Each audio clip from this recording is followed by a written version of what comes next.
Olá, tudo bem? Como você está? Como tem passado?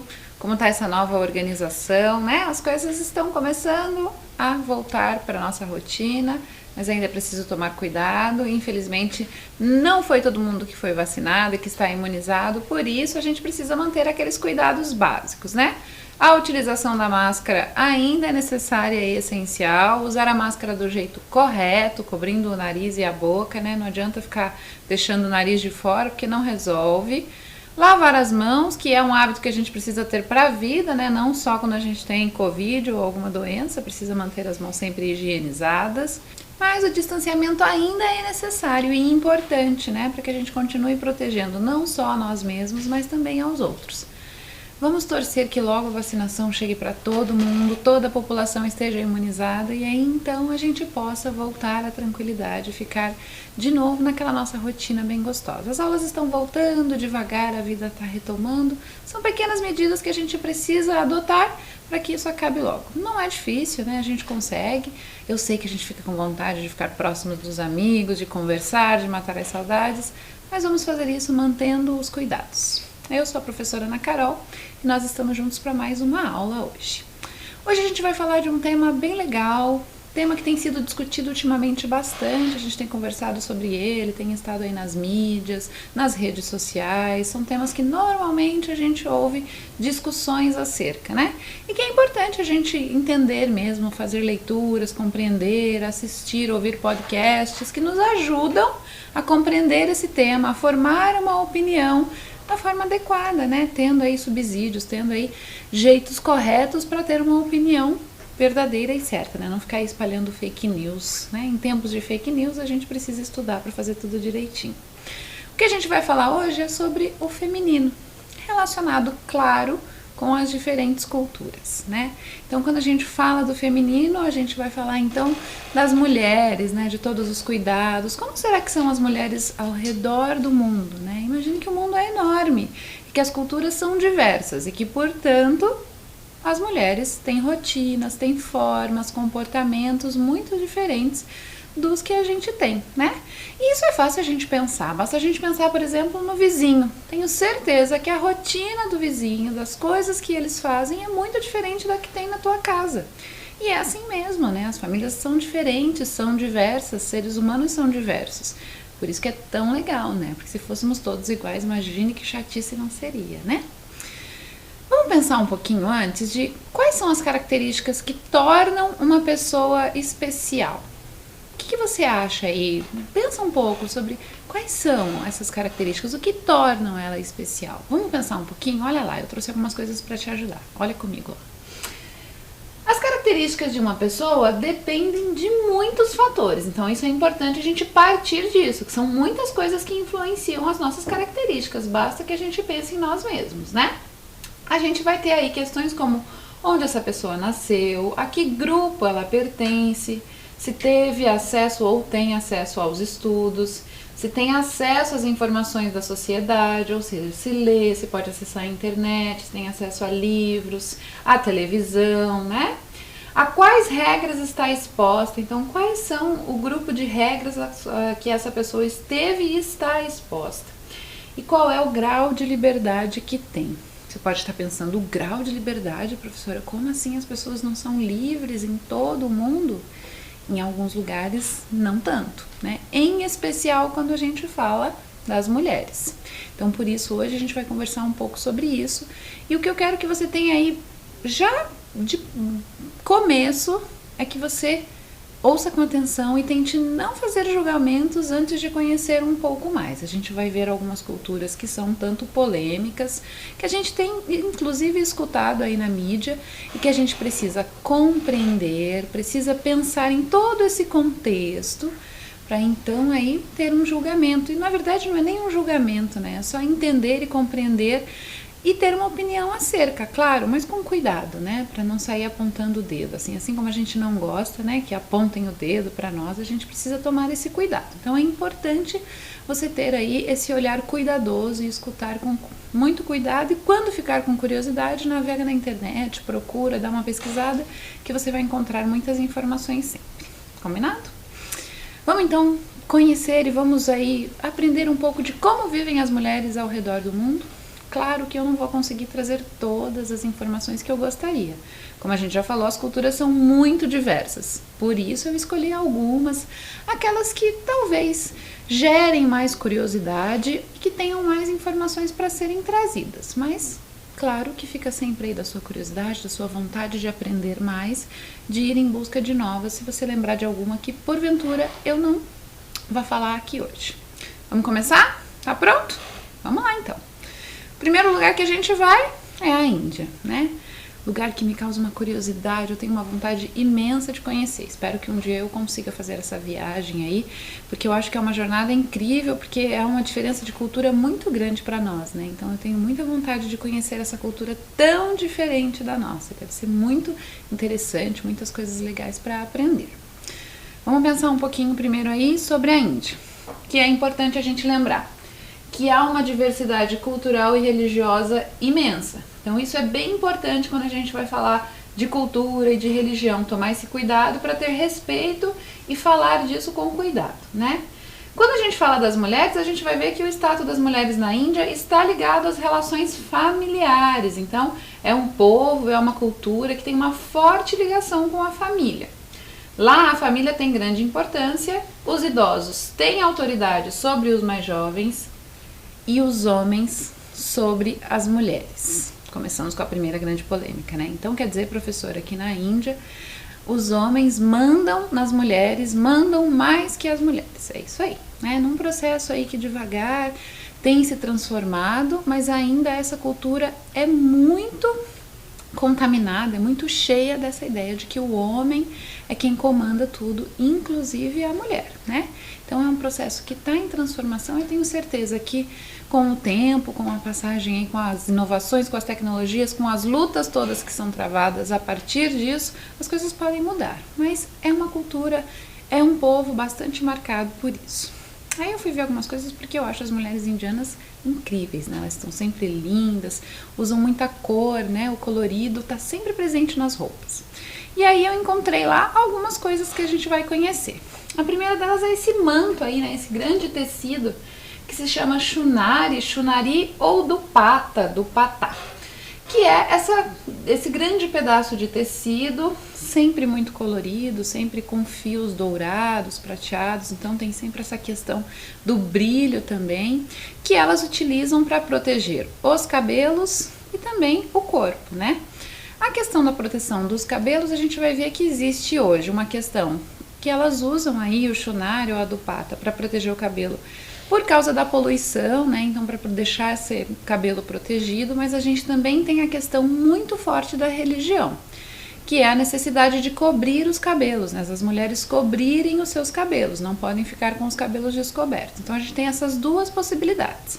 E aí tem também essa questão da poluição, de se proteger, né, dessa poeira toda que tem na rua. Lembra lá que a Índia é bem populosa, tem bastante gente, então essa questão da poluição também está bem presente.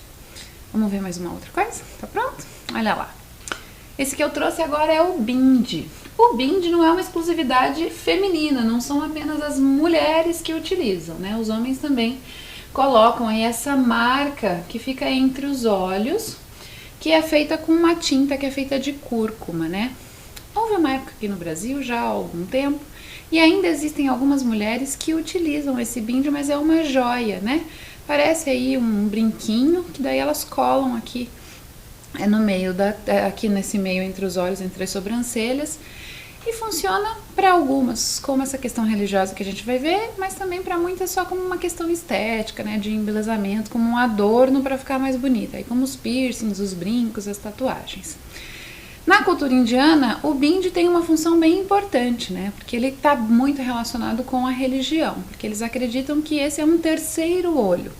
E esse terceiro olho abre, então, né, essa pessoa para transcendência, então para essa ideia da religiosidade, da fé, de entrar em contato com esse mundo espiritual. A gente tem que lembrar que na Índia são religiões diversas e eles adoram muitos deuses, então existem diferentes deuses que são adorados. As histórias são sempre muito interessantes, independente da religião. Então quando você puder, estiver navegando pela internet, dá uma procurada. Essa que eu coloquei aí na foto, que você tá vendo com essa criança elefante sentada aí logo abaixo das suas pernas, é a Parvati. E o Bindi, esse terceiro olho, é atribuído a ela. Então é ela quem utiliza o Bindi, é ela quem é a responsável pela utilização dessa marca entre os olhos, entre os indianos, e em especial também pelas mulheres. Parvati é a mulher de Shiva, né? Então aí ela compõe um grupo de deuses que são muito importantes na cultura indiana. Shiva, bem rapidinho vou contar para você, é um deus que tem uma coloração azul. E é azul porque ele foi salvar lá em um determinado momento a Terra e seria então, teria então que travar uma batalha com uma serpente muito perigosa e foi picado por essa serpente que tinha um veneno mortal. E aí a Parvati, a sua esposa, apavorada no momento em que ele foi picado, apertou o seu pescoço com toda a força para impedir que o veneno circulasse pelo corpo de Shiva. E aí isso funcionou, porque Shiva conseguiu sobreviver. Mas aí ele ganhou uma coloração azulada. Então ele é um deus, quando você for ver, ele tem uma cor sempre azul. E a Parvati foi aí a sua salvadora, né? Depois você pode ler um pouquinho mais sobre ela. Ela é uma deusa bem importante, né? Tem relação com a fertilidade. Então, quando você estiver navegando, vai buscar um pouquinho mais de informações sobre isso. Em especial, eu trouxe ela aqui para falar do Bindi, que é essa marca utilizada aí na testa, né? Entre os olhos. Vamos pro próximo? Que é esse aí que a gente tá vendo, ó, que é o Sindordana. Sindordana, na verdade, é uma simbologia. Então percebam ali que nessa foto, essa mulher tá recebendo aqui entre os seus cabelos, tá caindo sobre ela um pó vermelho, que é cúrcuma. Aqui no Brasil, cúrcuma a gente usa mais até como tempero do que como essa ideia de fazer tonalidade, né, de usar como maquiagem, por exemplo. E lá na Índia ele é utilizado bastante. O Sindordana, numa relação, guardando aí as proporções, é como a aliança que a gente utiliza quando casa. Né? É muito comum aqui no Brasil, até mesmo antes do casamento, quando está namorando, noivado, até chegar ao casamento, a utilização de alianças, que ficam ou na mão direita ou na mão esquerda. Né? E quando passa para a mão esquerda, então, é o símbolo de que essa mulher e esse homem estão casados, têm um compromisso que é o casamento. Na Índia, esse símbolo é feito pelas mulheres dessa forma. Então, elas sempre vão utilizar aqui nessa marcação do cabelo, entre o cabelo, esse pó feito de cúrcuma, que é esse sinal que se chama Sindordana, para identificar que ela é casada. Elas utilizam também porque acreditam, as que são mais religiosas, que utilizar o Sindordana traz prosperidade para o casamento, traz alegria, traz mais amor e felicidade. Então veja só, de novo, muito relacionado com as questões da religião, né? Então não é só um adorno, não é só uma marca, tem também aí uma simbologia, né? Então as mulheres utilizam e a gente percebe inclusive que elas fazem questão de utilizar isso porque prezam pelo seu casamento, querem ter um casamento tranquilo, sem briga, sem problemas e acreditam que a utilização do Sindordana faz com que isso aconteça. É uma questão religiosa, né? Por isso que a gente precisa respeitar e ter cuidado para lidar com ela. A outra lá que eu gosto muito, que eu acho bem bonito, é o Mendi ou a tatuagem de rena mesmo, que aqui no Brasil a gente teve uma época que conheceu bastante, tinha uma moda bem grande, principalmente nas praias. Depois acabou saindo um pouquinho e hoje a gente ouve muito falar sobre fazer o design da sobrancelha, né? Utilizando rena, que é um tipo de tinta que marca a pele, mas ela não fica permanente, ela vai saindo conforme o tempo passa. Lá na Índia, as mulheres utilizam essas tatuagens, então percebam lá que são desenhos muito bem elaborados, né? São bem bonitos, e elas fazem esse adorno, esse embelezamento para a cerimônia do casamento. Então, para as mulheres é um momento interessante porque é como se fosse uma despedida de solteira. Então, ela reúne as amigas, os familiares, são apenas as mulheres que podem estar reunidas nesse momento. E aí começam a fazer essas tatuagens no corpo da noiva, em especial mãos, braços e pés. E deixam ele todo marcado. Por quê? Porque quando lava a tinta, ela marca e deixa essa marca aí. A rena dura aí mais ou menos uns 10, 15 dias, um pouco mais, um pouco menos. E durante esse período, depois que a mulher se casa, ela fica sem realizar as tarefas domésticas. Então, quando ela está toda tatuada, enquanto há tatuagem de rena nos pés e nas mãos, ela não realiza suas tarefas domésticas. Tô aqui pensando que eu queria fazer tatuagem de rena sempre, ficar com ela marcada aqui no meu corpo para eu poder fugir das tarefas domésticas, né? Mas é uma tradição também bastante ligada à religião, né? Então essas tatuagens têm significados e quando estão sendo feitas na noiva, são pensadas aí em coisas positivas, né? Aquilo que pode fazer e trazer boas energias, bons pensamentos para essa noiva, para esse matrimônio. Então, por isso aí tem toda essa simbologia que para nós aqui não tem, né? Nós, quando vamos nos casar, as mulheres em especial, tem um dia muito especial, né? Tem toda aí, quando é possível, fazer, vestir, fazer a maquiagem, arrumar os cabelos, mas diferente do que acontece na Índia, porque tem esse dia aí dedicado à noiva para fazer as tatuagens. O que achou? Já sabia dessas coisas? Já tinha visto? Tinha visto e não sabia o que significavam? Ficou curioso? Legal, né? Vamos mudar um pouquinho agora? Agora a gente vai falar do Oriente Médio, né? Que é esse grupo aí de países. O Oriente Médio que a gente tem ouvido falar ultimamente muito, né? Quando a gente fala do Oriente Médio, a gente lembra aí, em especial, de guerras e conflitos que têm acontecido neste lugar, por diversos motivos, em especial religiosos, né? Então a gente vai ouvir falar dos grupos extremistas e recebem esse nome justamente porque chegam ao extremo, né? Então levam a religião aí a um extremo que pode ser perigoso. Por isso que a gente discute para poder compreender e entender. No Oriente Médio, as mulheres têm características bem peculiares e que logo a gente percebe ao olhar na rua, por exemplo, se depara com uma. A primeira delas é o uso aí dessa vestimenta, né? Que se chama abaiá, que é esse vestido longo aí de tecido que cobre da cabeça até os pés. Então essa é a primeira grande característica das mulheres que vivem no Oriente Médio, essa necessidade, essa importância de cobrir o corpo, né? Está relacionado à religião, né? O Oriente Médio, na maioria dos países, a grande maioria é de muçulmanos. E aí, para os muçulmanos, para aqueles que seguem essa religião, as mulheres então precisam utilizar esse tipo de veste, né? Se faz necessário porque lá no livro que eles utilizam como, não seria para nós aqui o mais conhecido como a Bíblia, né? Que é o Alcorão. Então é um livro de vários ensinamentos de um profeta. Diz que as mulheres precisam cobrir os seus corpos, que elas não podem deixá-los à mostra. E aí elas utilizam esses tecidos que são largos. É que também, além de não deixar a mostra, não pode marcar o corpo da mulher. Então, diferente do que a gente vê no Ocidente ou em outros países, as mulheres não usam aí vestidos, calças, né, que marcam mais a sua silhueta. O que elas fazem? Elas usam esse abaiá, que é esse grande vestido que é como um manto, né, que cobre todo o seu corpo. Se você cruzar em algum momento com uma mulher que é muçulmana e que segue a religião, você vai ver que ela estará sempre com os braços cobertos e estará apenas com as mãos à mostra, né? E aí a gente vai ver uma outra característica que é o uso desse lenço, que recebe o nome de hijab.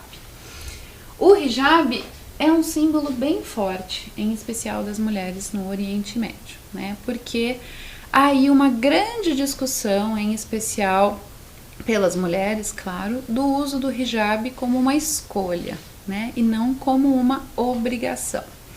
Porque, como a gente falou, eles seguem a religião muçulmana, né? Então, o que acontece? Eles, então, precisam seguir esses ensinamentos. Toda religião é assim, né? Existem alguns preceitos, algumas questões que são seguidas, e quem acredita e quem segue aquela religião, então, adota aqueles princípios e aquelas regras.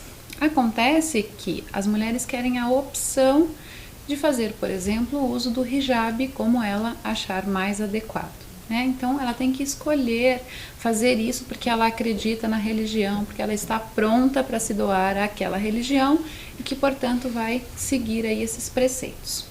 Olha lá as diferenças que existem do uso desse lenço para cobrir os cabelos, o pescoço, né? E, em algumas vezes, o rosto dessas mulheres. Então, vejam lá que existem várias formas que permitem que, por exemplo, boca e nariz fiquem à mostra, né? E aí elas escondem o cabelo e o pescoço. E aí os dois últimos ali que a gente vai ver, que chama niqab e a burca, cobrem o corpo inteiro, então não se vê nem as mãos dessas mulheres, né? E aí há toda uma discussão sobre isso, né? Sobre o quão isso é incômodo quando sai à rua, porque daí se ela for comer, por exemplo, fora de casa e estiver usando ali o lenço cobrindo a sua boca e o seu nariz, ela precisa só levantar aquele lenço, ela não pode tirá-lo para se alimentar, né? Então essas questões parecem opressoras, né? Porque se não for uma opção dessa mulher, se ela não tiver feito essa escolha por vontade própria, passa então a ser uma imposição. E aí viola direitos, né? Então por isso existe uma luta grande aí para que o uso do hijab, do lenço pelas mulheres seja uma opção. Você conhece a Malala, né? Já deve ter ouvido falar sobre ela. Ela é aí uma ativista bem conhecida no mundo, recebeu o prêmio Nobel, e ela está sempre cobrindo os cabelos com o lenço. Então sempre que você vira a Malala dando entrevistas na televisão, ela vai estar utilizando o lenço, o hijab. Mas por uma escolha que é dela, porque ela fez essa opção, porque ela acredita nisso. Então ela usa o hijab por vontade própria e não por uma imposição. Então perceber essas diferenças é bem importante. Eu recomendo que você depois vá estudar um pouco mais, vai ler sobre o que tem acontecido no Oriente Médio e como essas questões religiosas impactam, em especial na vida das mulheres, né? Porque daí elas passam então a ficar sob a responsabilidade dos homens. Por exemplo, não podem sair às ruas sozinhas, tem que ter a presença de um homem. Ou seja, a liberdade de ir e vir, que nos é garantida, fica cerceada, né? Ela não pode sair a qualquer momento, elas são proibidas de estudar. Então existe aí um movimento bem intenso, uma luta importante para que os direitos dessas mulheres sejam garantidos, né? E é importante que a gente conheça isso, né? Compreenda que nós, aqui no Brasil, temos problemas relacionados ao feminino, ao fato de sermos mulheres, que são diferentes, mas que a gente precisa ter empatia também com outras mulheres de outras culturas que também estão numa luta aí bem intensa, né? Vou te mostrar lá mais uma foto para você dar uma olhada de como elas são, de como os tecidos são bem coloridos também, muito próximo do que a gente viu ali das indianas, né? As vestes coloridas também costumam ter brilho, aí fios dourados, né?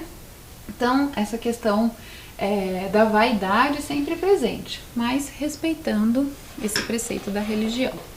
Olha lá mais uma curiosidade que tem. Há um vagão, então, no transporte público, nesse caso aí, no trem, no metrô, há um vagão que é destinado apenas para as mulheres. Por quê? Porque elas não podem estar na presença de homens que não são de sua família, que não são marido ou que não são familiares. Então, quando vão utilizar o transporte público, elas utilizam então esse vagão que é destinado apenas às mulheres. Tem uma questão também de proteger-se, né, de estarem ali juntas, mas uma questão bem relacionada à religião.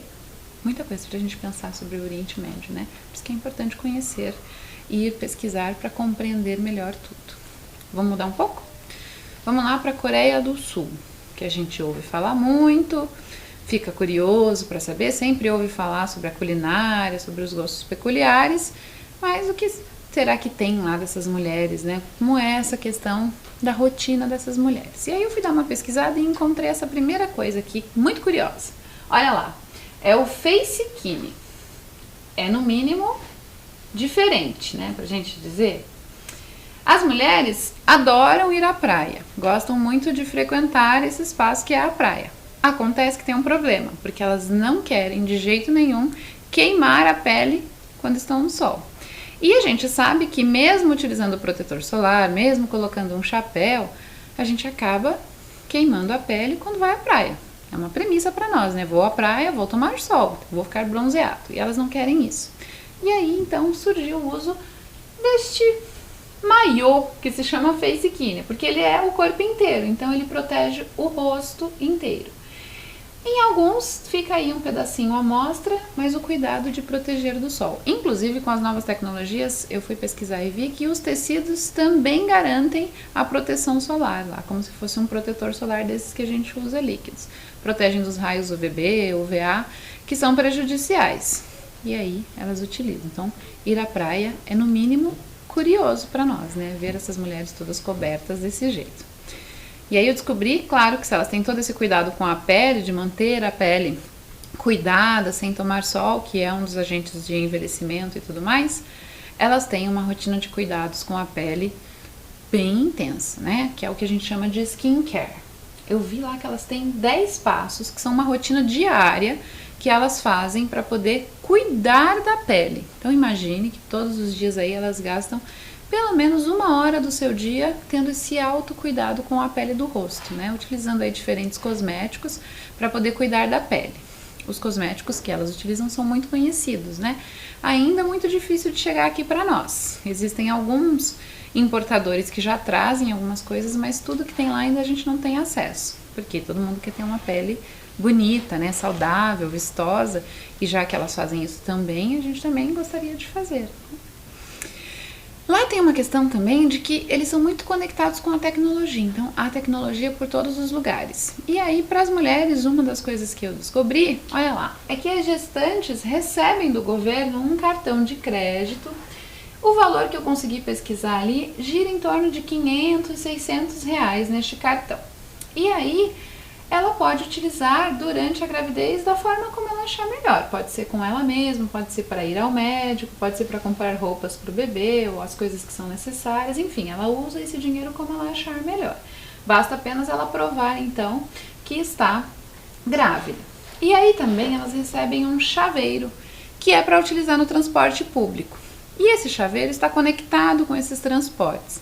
E quando essa mulher entra em um ônibus ou no metrô, os assentos que estão destinados às gestantes acendem. Então, uma luz ali acende e se porventura você estiver sentado ali, você já sabe que precisa se levantar porque alguém entrou naquele coletivo, entrou ali naquele meio de transporte e é uma gestante. Então, é legal porque daí quem tem muita vergonha, né, às vezes fica um pouco sem graça de levantar do lugar ou pedir o lugar porque está grávida, não tem esse problema. Também você que é usuário já viu que o negócio acendeu lá, já se levanta. Aqui no Brasil a gente tem os assentos reservados, mas não tem toda essa tecnologia, né?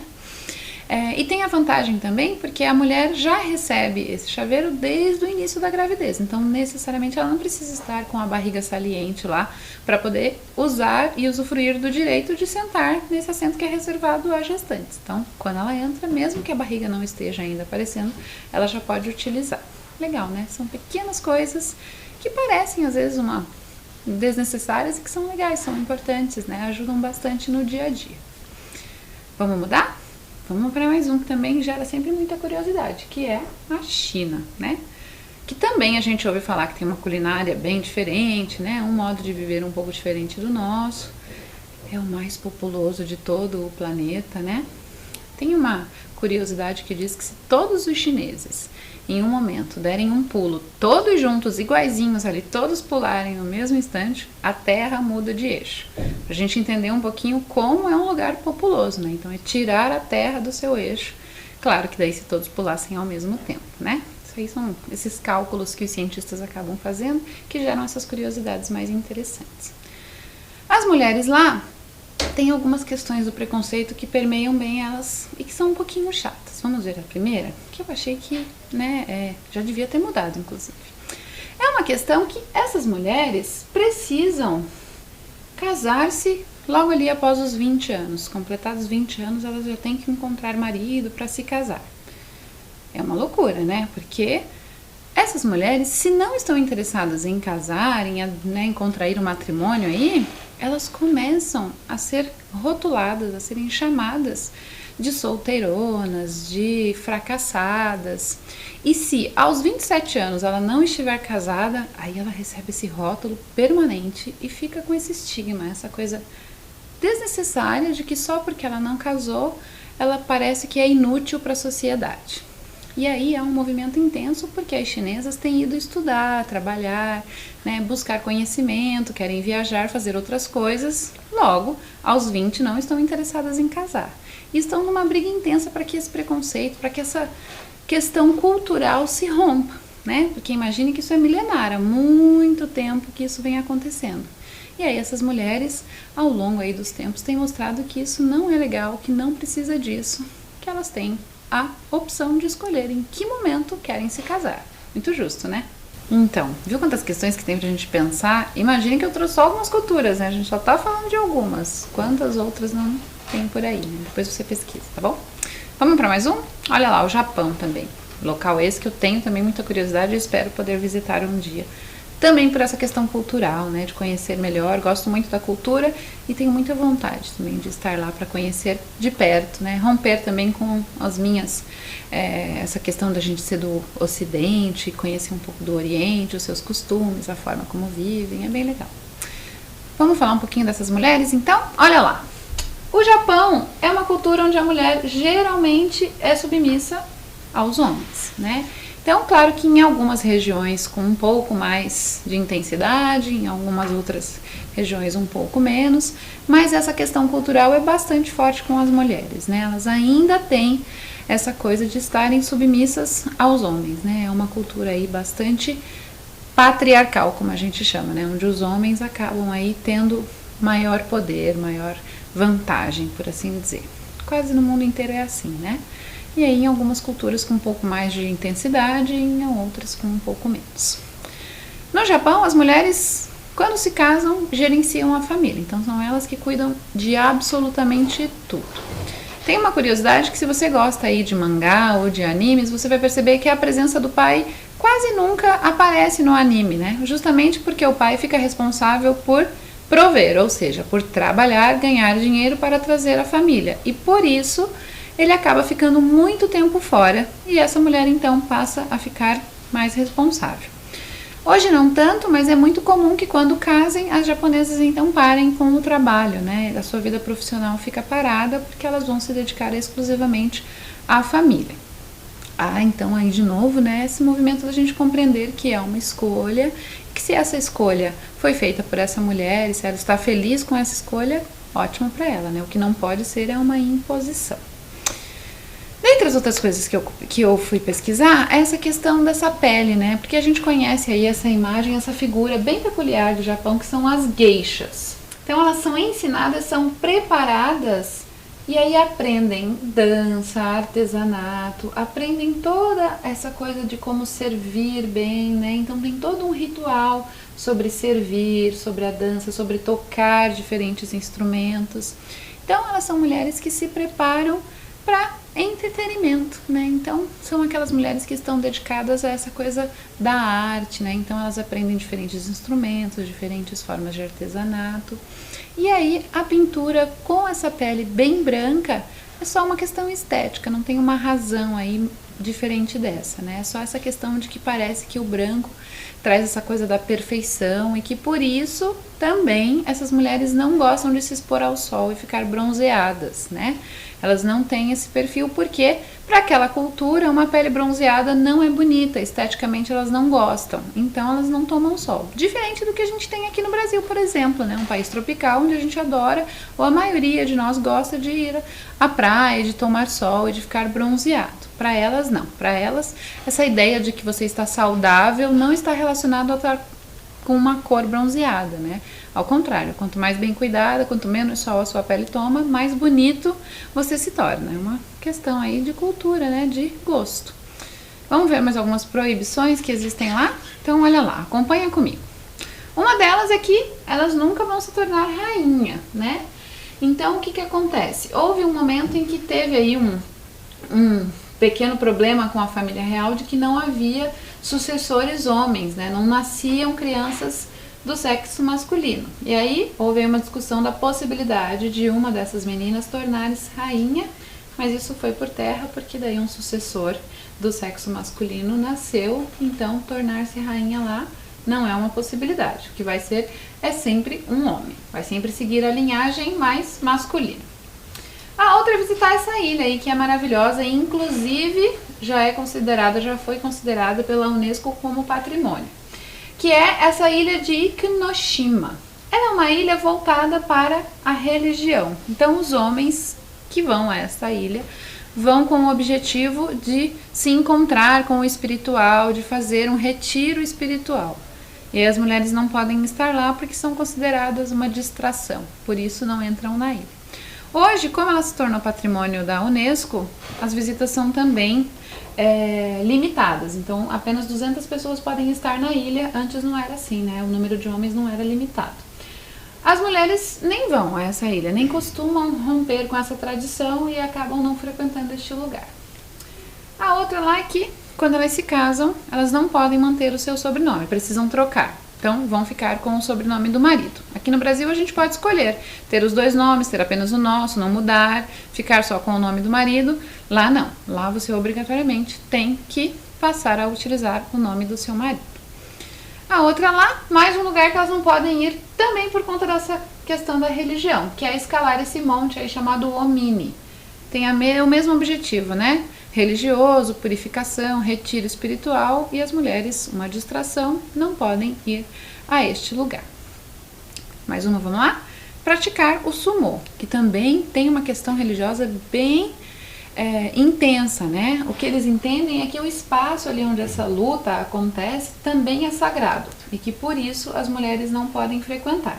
Aliás, elas não podem nem ir assistir ao evento, né? Assistir a essa cerimônia que acontece. Não tem, as mulheres são proibidas de fazer isso. E como é uma questão cultural, no Japão as mulheres já nem têm interesse mesmo por sumô. Há um grupo que tenta, né? E aí tem um outro esporte que existe, que é praticado pelas mulheres, mas não tem nada a ver com o sumô. A outra é que lá elas também não se tornam chefe de sushi, porque tem toda essa questão da religião envolvida também, da questão do alimento ser sagrado, e de que tem toda uma crença em torno do sushi, e que por isso só pode ser preparado por homens. Então uma mulher não se torna chefe de sushi. Se formos ao Japão, não vamos encontrar uma mulher à frente de um restaurante, por exemplo, servindo sushi. Questões culturais que são há muito tempo praticadas e estão nessas culturas há muito tempo. Que você deve estar aí pensando, que absurdo, o que não pode ser chefe de sushi se ela estudar e fazer tudo certo? Claro que ela pode. Para essa questão, no Japão, culturalmente, isso não acontece. Então são essas questões que a gente tem que trabalhar aí para poder lidar com isso e não ser preconceituoso também, né? Mas vamos olhar lá a África.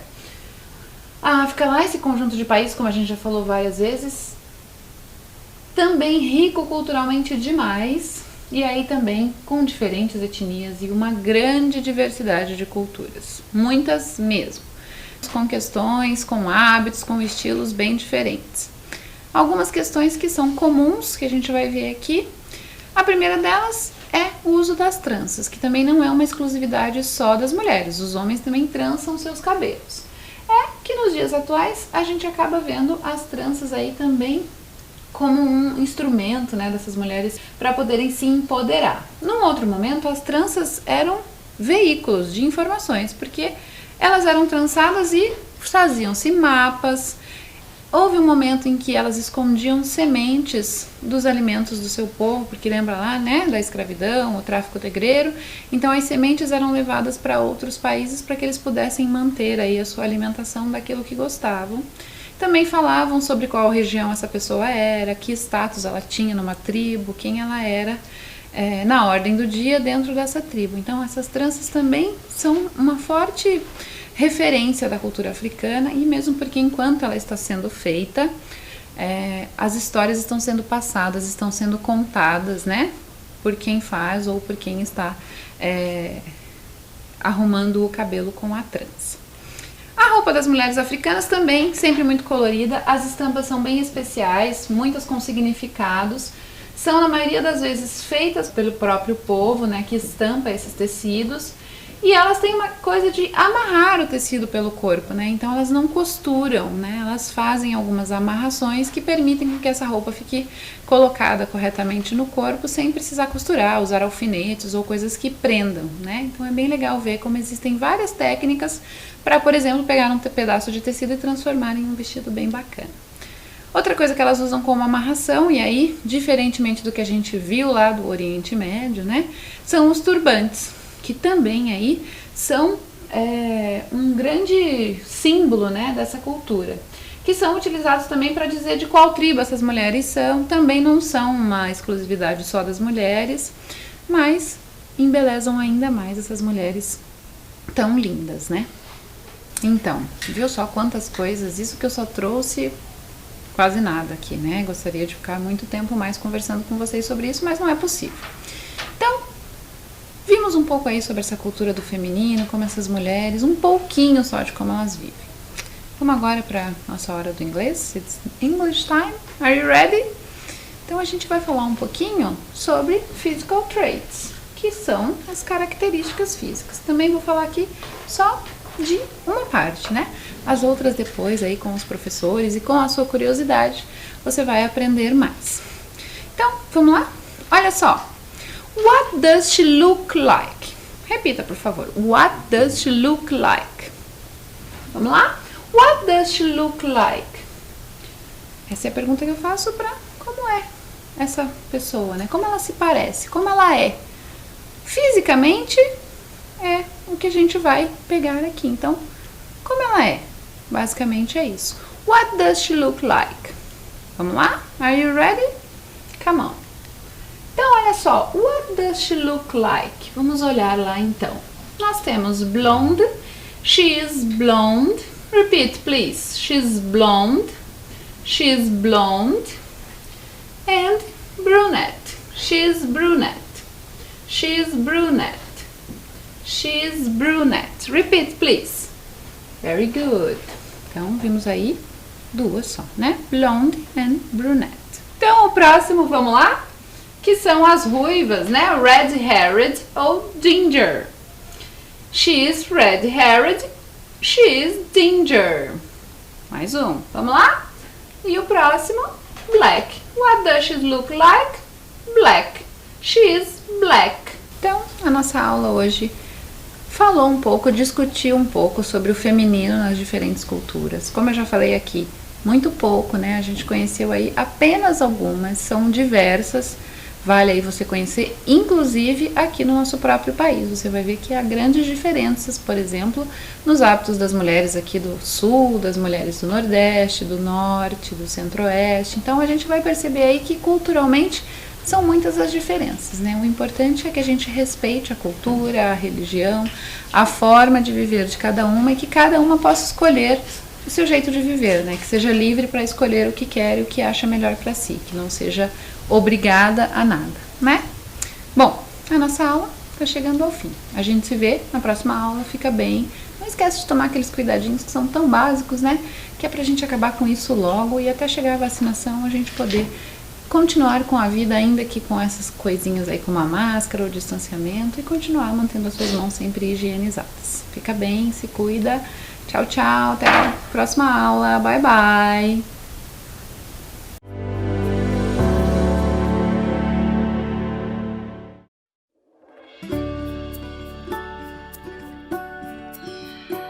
Oi, tudo bem com você? Comigo tá tudo ótimo.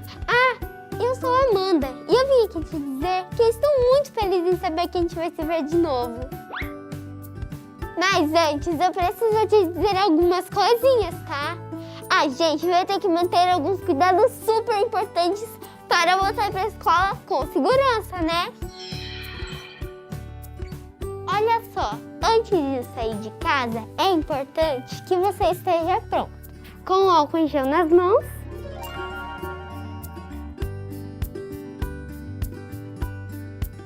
e a máscara certinha no rosto.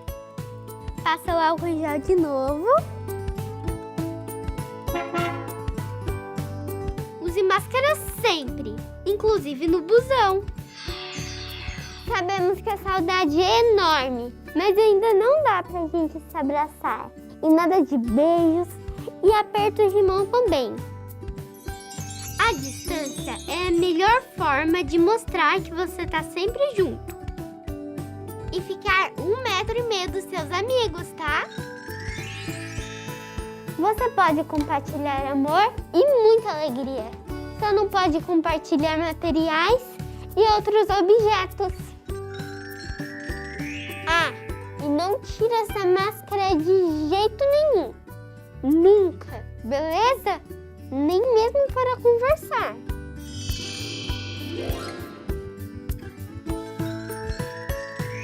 Eu quero muito ver você aqui, mas se tiver algum sintoma, pode ser corona, hein?